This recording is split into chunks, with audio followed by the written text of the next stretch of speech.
감사드리고 이 시간 이 말씀 바울이 갈라디아 성도들에게 함께 나눈 말씀을 통해서 올 한 해 우리의 삶을 돌아보고자 합니다. 하나님, 저희들을 도와주시고 성령께서 깨닫게 해주셔서 올 한 해 우리가 복음 안에 서서 담대히 걸어왔는지 감사하며 영광을 돌리는 시간이 되게 은혜를 더하여 주십시오. 예수님 이름으로 기도드립니다. 아멘. 요즘 21세기를 4차 혁명 지식정보사회라고 하지요. 그래서 이 지식정보사회의 이 최대 기업은 구글이라고 주로 말합니다. 세상의 모든 사람들은 궁금한 것이 있으면 친구나 전문가를 찾아가서 묻기보다 먼저 스마트폰을 꺼내고 구글에다가 묻고 구글에서 답을 얻는다고 합니다. 2017년 자료를 보니까요, 구글의 검색 점유율이 브라질에서는 95%라고 해요. 인도라는 나라에서는 94.5%, 스페인은 91%. 전 세계적으로 이 구글의 이 검색 이 기능의 능력이 점유율이 세계적으로 92%를 차지하고 있어요. 2위는 마이크로소프트사의 빙이라는 검색이고 시장 점유율은 2.75%. 너무 차이 나죠? 야후는 1.8%라고 합니다. 정말로 구글 제국에서 우리가 살고 있어요.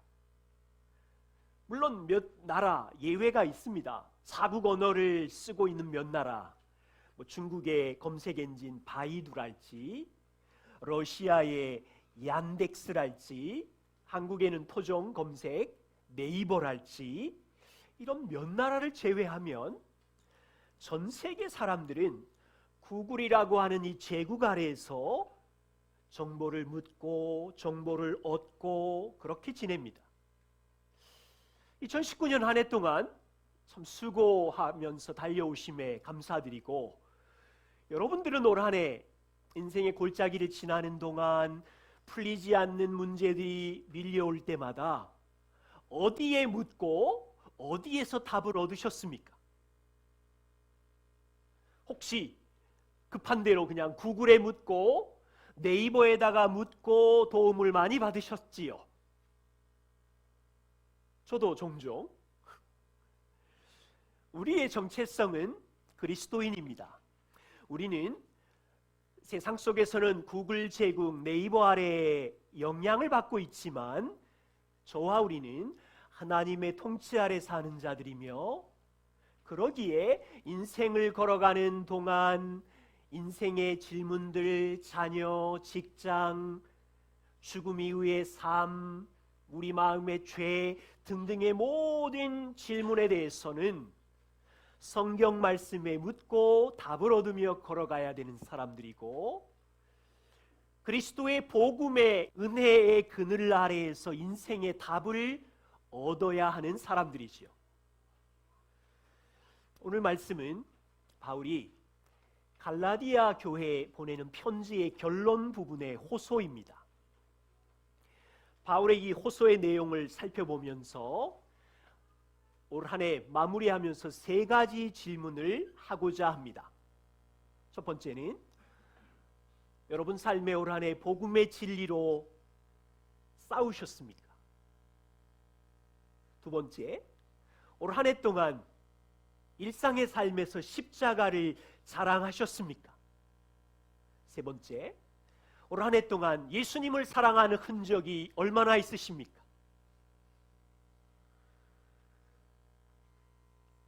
바울은 갈라디아 마지막 결론을 내리면서 11절에 내 손으로 직접 이렇게 큰 글자로 쓴 것을 봐라. 그동안은 갈라디아를 대신 써주는 사람이 있었는데 마지막 결론을 바울은 내 손으로 직접 큰 글자로 마지막으로 너에게 호소하는 것을 봐라. 이것이 얼마나 중요한지 봐라. 바울이 갈라디아서에서 중요하게 여긴 이 서신의 목적은 교회 안에 복음의 진리를 위협하는 거짓 교사들로부터 성도와 교회를 지키기 위함이었어요. 오늘 12절부터 보시면요, 바울은 그들이 누구인지 정확하게 다시 이야기하고 있습니다. 12절과 13절에 보시면 갈라디아 교회 안에 있는 거짓 교사들인 성도들에게 억지로 할례를 받게 하려고 강요하는 자들입니다. 13절에 보시면 그들도 할례를 받은 사람들이에요.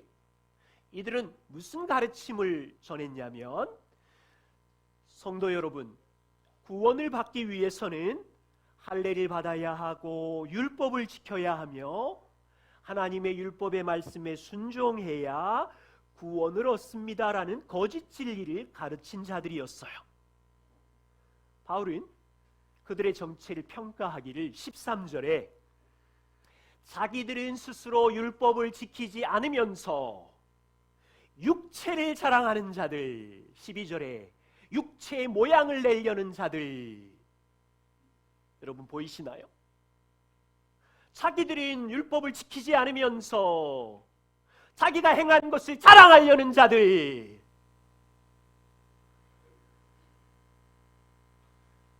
2000년 전 교회 안에 거짓 가르침이 있었습니다. 이들의 가르침은 하나님이 이루신 복음만이 아니라 사람의 행위 중요했어요. 할례를 행해야 되고 율법에 순종해서 선을 행함으로 구원을 얻을 수 있다는 거짓 가르침이었어요. 간단하게 말하면 이들이 전한 구원론은 인간의 힘과 능력으로 구원을 이룬다는 가르침이었어요. 그래서 하나님이 하신 일을 자랑하는 것보다 내가 행한 육체를 자랑하는 것이 더 중요하고 자기가 행한 성취와 선행을 자랑하는 자들. 그런데 바울이 가르친 복음은 무엇입니까? 인간의 힘으로는 할 수 없다. 하나님만이 그분이 하신 일로 구원을 이룬다. 15절에 이렇게 이야기하지요. 할례나 무할례가 아무것도 아니로되 오직 새로 지으심을 받는 것만이 중요하니라. 사람이 할례를 했느냐 안 했느냐 이게 중요한 게 아니다. 바울은 가장 중요한 것은 너희가 예수 그리스도께서 하신 십자가를 믿음으로 새로운 피조물로 하나님의 자녀가 되었느냐가 중요하다. 너희가 무엇을 행해서 구원을 얻는 것이 아니라 하나님의 아들이 행하신 십자가의 일을 믿음으로 구원을 받는 것이 중요하다. 하나님의 아들이 무슨 일을 행하셨습니까? 나 대신, 나의 죄값 대신 십자가에서 저주를 받으심으로 우리의 저주는 끝, 완전한 죄사함, 자유함을 주셨지요. 이 땅에서 아무리 쌓아도 의로울 수 없는데 그리스도께서 이루신 의의 옷을 우리에게 입혀주심으로 의롭게 된 자가 되었지요. 그리고 성령을 우리에게 보내셔서 그 하나님과 함께 주님의 몸으로 성전으로 지어져 가는 일, 이것이 하나님이 아들이 하신 일이지요. 바울은 이 복음의 진리가 무너지게 되면 다 무너진다는 사실을 알았기 때문에 갈라디아 교회에 들어온 거짓 교사들과 싸우고 있는 거예요. 그래서 1장에 보면 다른 복음을 전하는 자들은 저주가 있을지어다.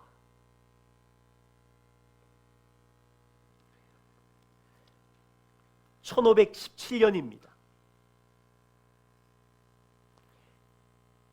요한 테첼 주교라는 목사님이겠죠? 이렇게 설교했어요. 여러분, 당신의 죄를 신부에게 고백한 다음에 동의하고 그리고 여기 헌금 상자에다가 사선금을 넣는 자마다 모든 죄를 사함받을 것입니다. 심지어 여러분이 넣는 헌금 돈통에 짤랑하고 떨어질 때마다 여러분의 부모님 죽은 영혼들이 연옥에 있으면 천국으로 건짐을 받을 것입니다. 초대교회 거짓 가르침 이후 1500년이 지났지만 교회 안에 여전히 거짓 가르침의 모습이 성행했어요. 교회가 복음의 진리를 잃어버리자 뭐라고 외칩니까? 교회에 헌금을 하기만 하면, 돈을 많이 기부하기만 하면 죄가 사해진다고 하는 이 어마어마한 이단적인 메시지를 1500년대 교회가 전했다는 거예요. 이때부터 이제 루터가 95개조 반박문으로 복음을 지키기 위한 전쟁을 한 거지. 보세요. 2000년 전에 교회 안에 복음의 진리와 싸웠던 바울처럼 1500년대 복음의 진리와 싸웠던 루터. 그렇다면 올 한 해 여러분들은 복음을 지키기 위하여 무슨 싸움을 하셨는지요? 어떻게 싸우셨습니까? 어쩌면 우리 시대는 여러분 몸에 할례를 행하세요, 하나님이 주신 율법 613개를 지키면 구원을 받습니다, 이런 공격은 별로 없어요. 그렇죠? 우리에게는 요즘 목사님들 중에 대놓고 헌금 많이 하면 죄가 용서받습니다, 이런 1500년대의 공격은 없어요. 그렇지만 여전히 교회 안에 과거와 같은 복음의 진리와 어긋난 유사 율법주의자들의 모습이 교회 안에 있습니다. 새벽 기도와 말씀 묵상을 열심히 하면 복을 받습니다. 가정 예배를 하면 가정이 복받고 선교를 위해 집을 팔고 포기하면 하나님이 은혜의 복을 주십니다. 금식하며 새벽 예배 10년 했더니 하나님이 인생의 문제를 해결해 주셨고 치료해 주셨습니다. 들어보셨어요? 성경 10독 50독을 했더니 교회 10개 목사님 개척교회를 도왔더니 하나님이 이런 복 저런 복을 다 주셨습니다. 여전히 오늘날의 교회 안에도 자기가 행한 헌금, 말씀 묵상, 기도의 행위를 자랑하며 우월감을 가지는 율법주의자의 모습, 갈라디아 교회에 있었던 모습과 같은 성도들이 여전히 있습니다. 올 한 해 이 복음의 진리를 가정에서 인생에서 지키기 위해 어떻게 싸우셨습니까? 다시 질문하는 거예요. 저와 우리는 올 한 해 동안 열심히 말씀 묵상을 했습니다. 정말 감사드려요. 열심히 기도하는 일에, 교회를 섬기고 봉사하는 일에 최선을 다했습니다. 그런데 이 모든 은혜의 도구들을 여기 갈라디아에 있는 거짓 교사들처럼 내가 이만큼 했어, 내가 이렇게 했어, 육체를 자랑하기 위하여 한 게 아니지요. 나의 우월감을 높이기 위하여 내가 너보다 더 경건하지, 센 신앙인이야 자랑하려고 한 게 아니지요.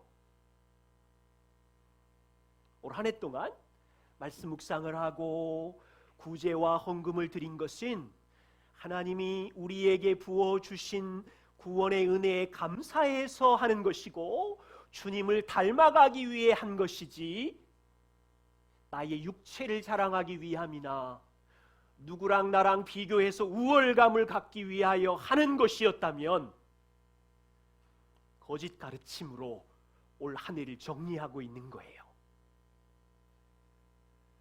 솔직히 말하면 우리는 슬그머니 한 해를 돌아보면서 내가 쌓아 올린 선한 행위를 자랑하고 싶은 유혹이 찾아올 거예요.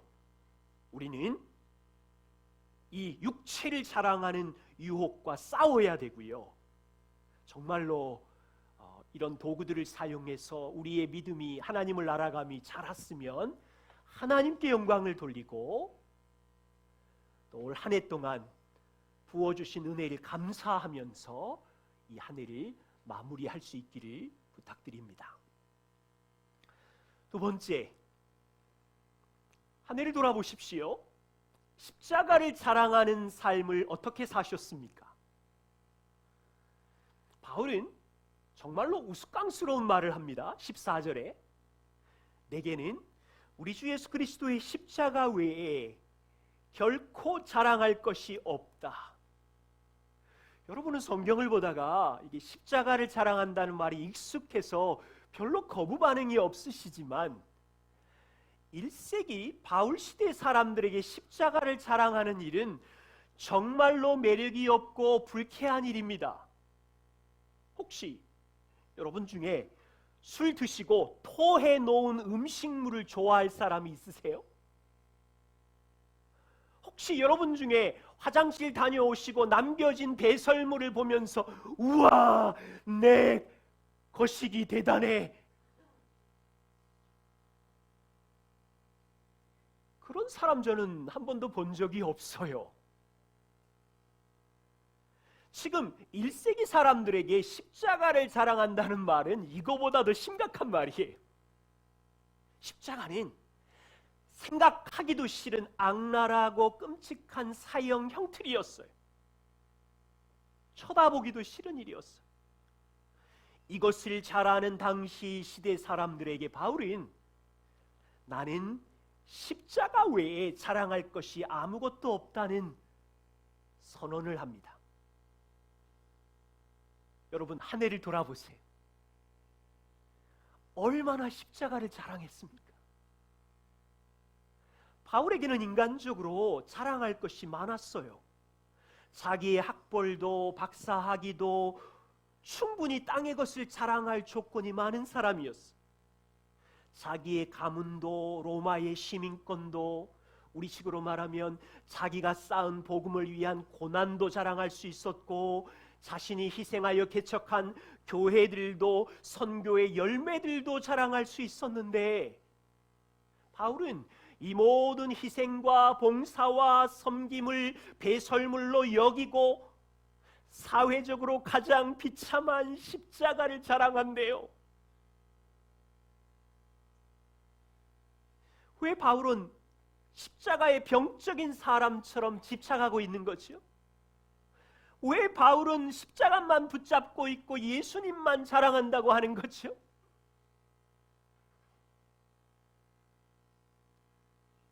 오직 십자가만이 바울 안에 있는 죄와 의의 문제를 해결해서 하나님 앞에 의롭게 세울 수 있다는 진리를 알고 있었기 때문이죠.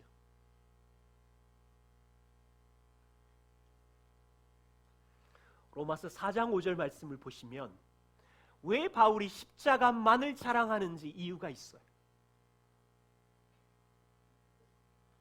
하나님은 어떤 하나님이시냐? 이를 아니했음에도 의롭다 하시는 하나님이시며 경건하지 아니한 자인데도 의롭다 하시는 하나님을 바울은 알았습니다. 먼저는 하나님은 경건하지 않는 죄인을 죄 없다고 하실 뿐 아니라 의롭다고 하시기 때문에 십자가만을 자랑하는 거예요. 보세요. 경건하지 않다는 말은 죄를 지었다는 뜻이고, 경건하지 않다는 말은 죄 있는 나쁜 놈, 더러운 놈이라는 뜻인데, 하나님은 십자가에서 우리의 모든 죄를 처리하신 다음에 죄 있는 죄인을 죄 없다고 하실 뿐 아니라 의롭다고 하시기 때문에 하나님의 아들이 경건하지 않는 올 한 해 동안 더러운 죄인인 우리를 위하여 십자가에 대신 죽으셨기 때문에 바울은 안 거예요. 올 한 해 동안 박사학위를 10개를 받아도 내 죄 문제를 해결할 수 없으며 아버지 재산, 내 재산, 자식 재산 다 합쳐 1000억을 모아도 죄와 저주의 문제를 해결할 수 없기에 십자가만 자랑하는 거예요. 아주 이상한 표현이에요. 일을 하지 않았는데, 선한 일, 선한 행동을 전혀 하지 않았는데 아무 공로가 없는 꽝인 사람인데 의롭대요. 만족한대요. 우리 되게 잘 분별하셔야 되는데요, 구원 얻는 믿음은 단지 하나님을 믿는 믿음이 아니에요. 다시요. 단지 하나님이 창조자이심을 믿고 단지 하나님이 사랑이시고 거룩하심을 믿는 믿음이 구원을 얻는 믿음이 아니에요. 그 이상이에요. 왜냐하면 하나님이 창조자이시고 사랑이시고 거룩하심을 다 믿지만 자신의 착한 행실을 쌓아서 스스로 구원해서 의롭게 되려고 하면, 보세요, 갈라디아 성도 안에 거짓 교사들이 이 짓을 한 거예요. 그들은 유대의 영향을 받아서 하나님이 창조자이심도 믿고 심판자, 통치자이심을 다 믿었는데, 그들의 가르침은 구원은 율법을 지켜야 되고 할례를 받아야 되고 내 힘으로 선한 일을 행해서 구원을 얻는다고 주장을 하잖아요.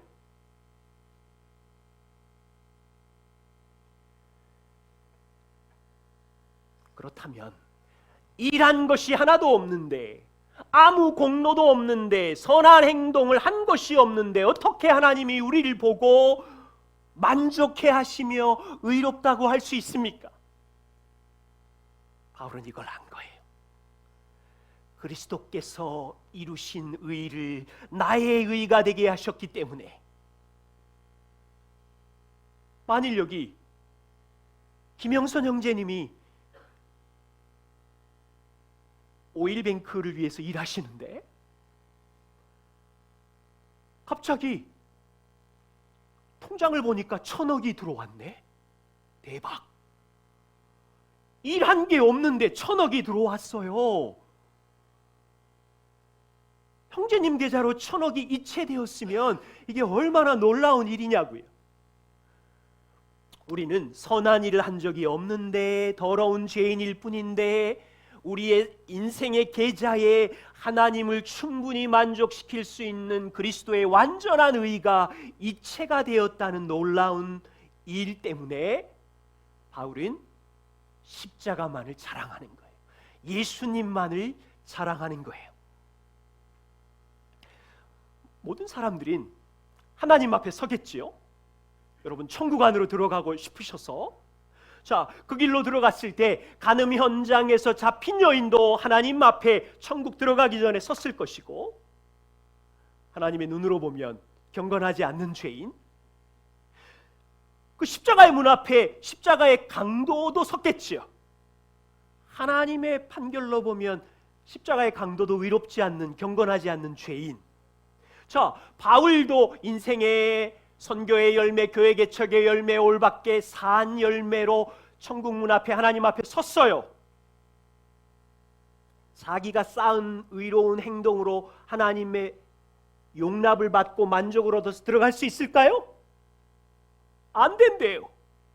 바울은 이걸 안 거예요. 이것을 우리의 행위로는 누구도 천국 문 안으로 들어갈 수 없음을 알기에 아브라함의 선한 행위로도 들어갈 수 없으며, 옥하는 목사님의 교회 사역의 열매를 쌓아도 들어갈 수 없으며, 바울의 인생에 쌓인 학위와 업적과 교회 사역과 선교의 열매를 100층 쌓을지라도 하나님을 충족시킬 만한 선한 의로움이 없기 때문에 바울은 이 모든 것을 배설물로 내려놓고 오직 십자가를 자랑하는 거예요. 예수님만 자랑하는 거예요.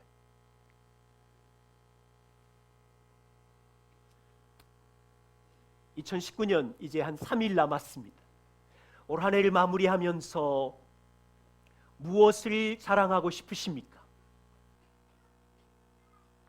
어떤 분은 우리 회사가 이룬 올 한 해의 엄청난 실적을 자랑하고 싶으시겠죠. 수고하셨어요. 땀을 흘렸기에 박수받아 마땅하지요. 어떤 어머님은 올 한 해 자녀들을 양육하고 점수를 많이 올린 것을 자랑하고 싶으시겠죠. 수고하셨어요. 자랑할 만해요. 어떤 분은 건강을 위하여 체중 조절을 하고 땀 흘려 올 한 해 동안 열매를 맺은 많은 것들이 있습니다. 우리는 인간적으로 훌륭하게 성실하게 최선을 다해 살았기에, 하나님이 주신 시간의 청지기로 살았기에 박수치며 격려해야 합니다.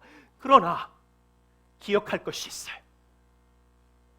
이 땅에서 우리가 쌓아 올린 자랑 리스트들은 이 땅에서만 박수를 받으며 이 땅에서만 인정받는 유효기간이 짧아요.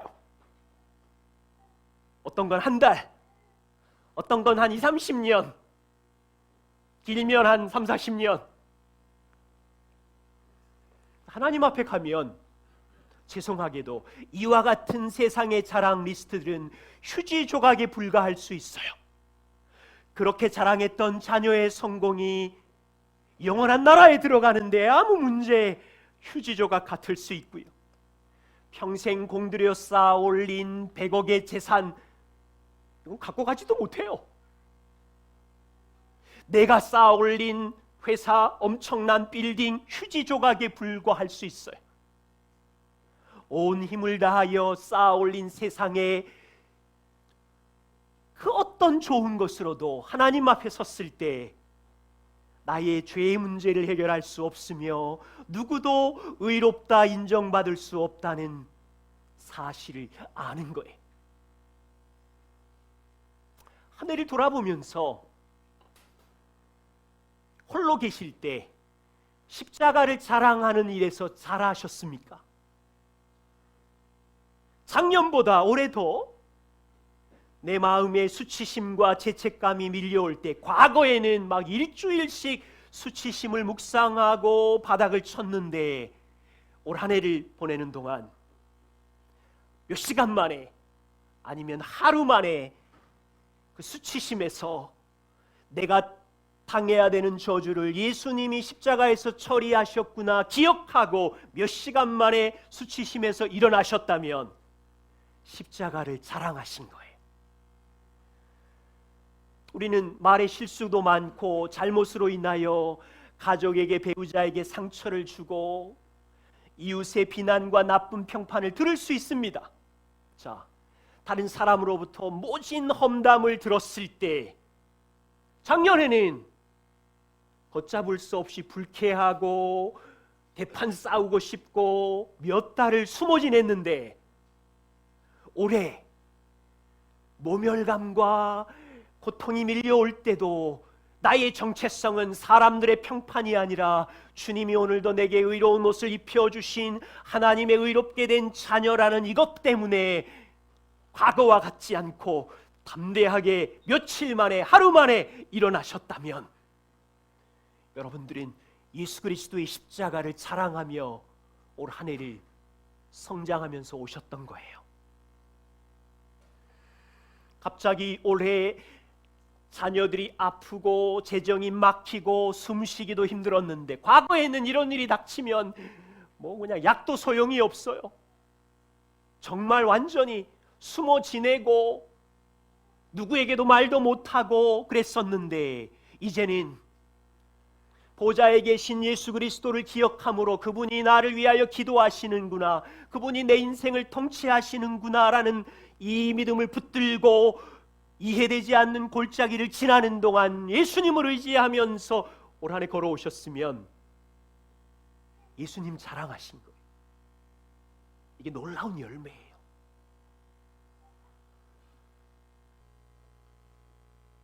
세 번째, 2019년 동안 예수님 사랑하는 흔적이 많으십니까?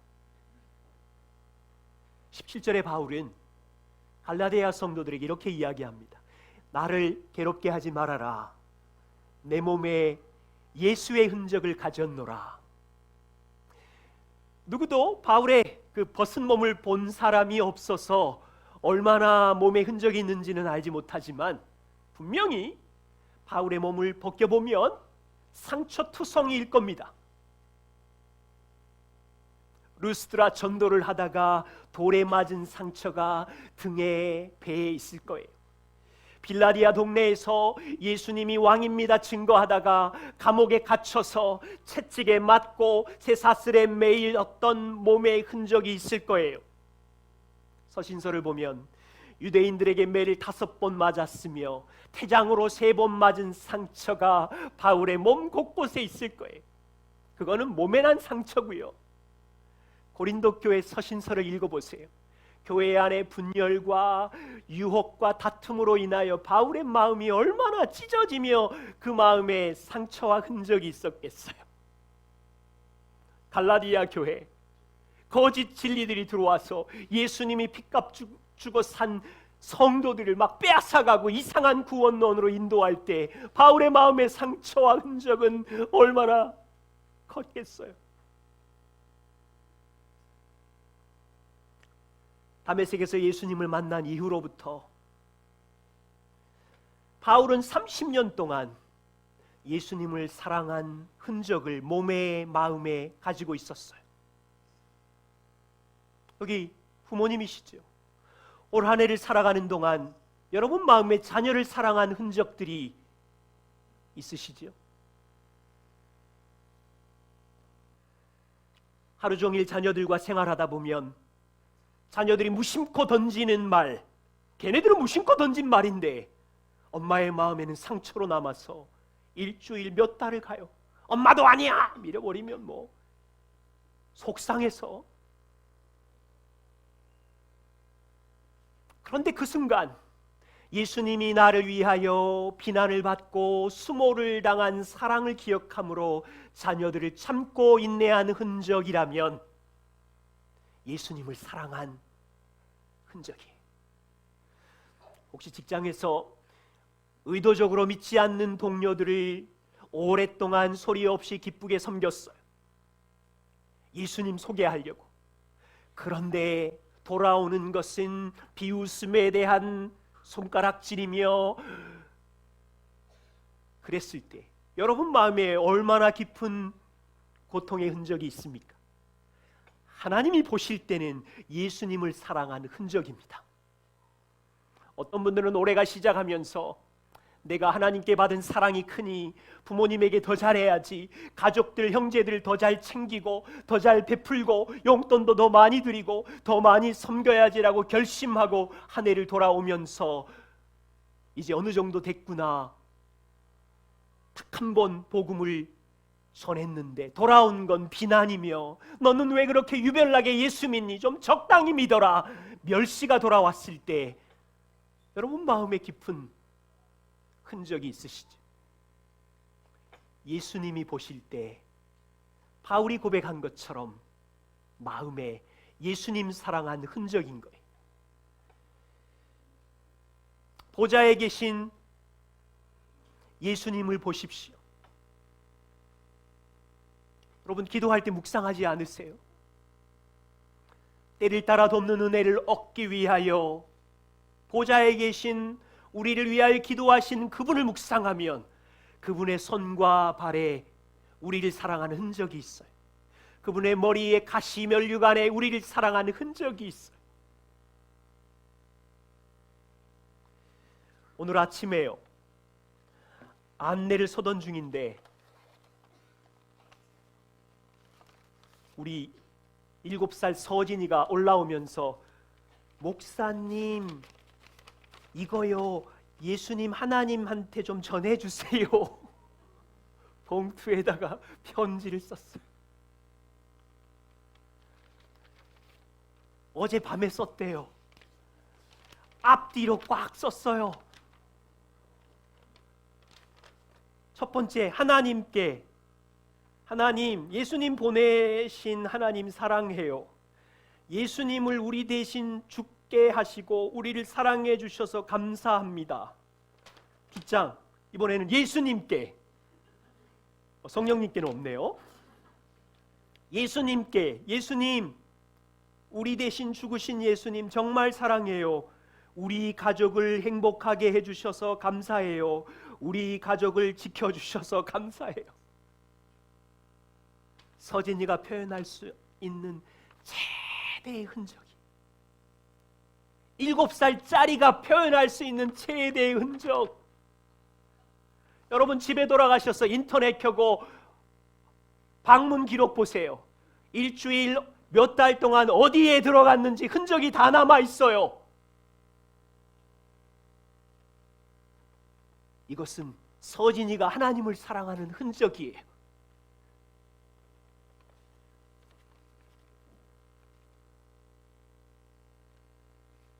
세상을 보면 형통한 업적의 흔적을 남겨야 박수를 받는 곳이 세상이에요. 그런데 만일 그 사람이 자기가 쌓아 올린 성공과 업적을 내 힘으로 이룬 거야 라고 자랑하고 교만한다면, 자기가 올린 성취와 형통으로 다른 사람을 무시한다면 하나님은 그를 좋아하지 않으시겠지요. 혹시 주님의 은혜교회 성도들 중에 올 한 해 많은 성취와 성공을 거두었으면 더욱 겸손해야 되겠지. 더욱 감사하며 지혜로운 청지기로 살게 해달라고 기도해야 되겠지. 만일 우리 중에 올 한 해 뜻대로 풀리지는 않고 가난하고 골짜기를 여전히 지난 분이 있으면 하나님이 이분을 좋아하실까요? 만일에 가난과 이해할 수 없는 골짜기 속에서 하나님을 불평하고 대적하고 원망하는 흔적을 남겼다면 하나님은 고민이 많으시겠죠. 나는 너를 사랑하는데 너는 내게 돌렸구나. 그런데 가난의 골짜기를 지나는 동안 서진이의 편지처럼 하나님의 주권을 신뢰하는 고백의 흔적을 남기고, 질병의 신음 속에서도 하나님의 선하심을 붙잡는 흔적을 남기고, 이해할 수 없는 고통 속에서도 하나님이 나의 힘이요 반석이요 피난처라는 사랑의 흔적을 남긴다면 얼마나 아름다운 러브스토리예요. 예수님도 우리 위하여 생명을 주신 흔적을 갖고 계시고, 우리도 올 한 해를 돌아보면 그 사랑에 반응한 그분의 신실하심과 선하심을 인정하는 흔적의 기록들, 홀로 있을 때의 고백들, 신음들, 기도들,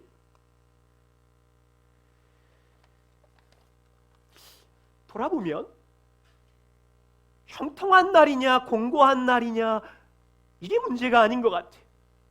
어떠한 날이든지 하나님의 돌보심과 선하심에 어떻게 반응하며 어떤 흔적으로 주님께 영광을 돌릴 수 있느냐 아니냐이더라. 며칠 남은 2019년 동안 가족이 함께 모여서 서로 올 한 해 동안 베푸신 은혜를 세마여 봐 주십시오. 그리고 바울이 갈라디아 성도들에게 호소한 것처럼 올 한 해 우리 가정은, 우리는 복음의 진리를 위하여 어떻게 싸웠는지, 고난과 골짜기 속에서도 십자가만을 자랑하며 그분을 사랑하는 흔적은 어떻게 남겼는지, 그것을 주님이 기억하시기에 함께 돌아보고 또 새해를 준비하는 주님의 은혜교회 성도님들 되시기를 기도하고 응원합니다. 기도하겠습니다.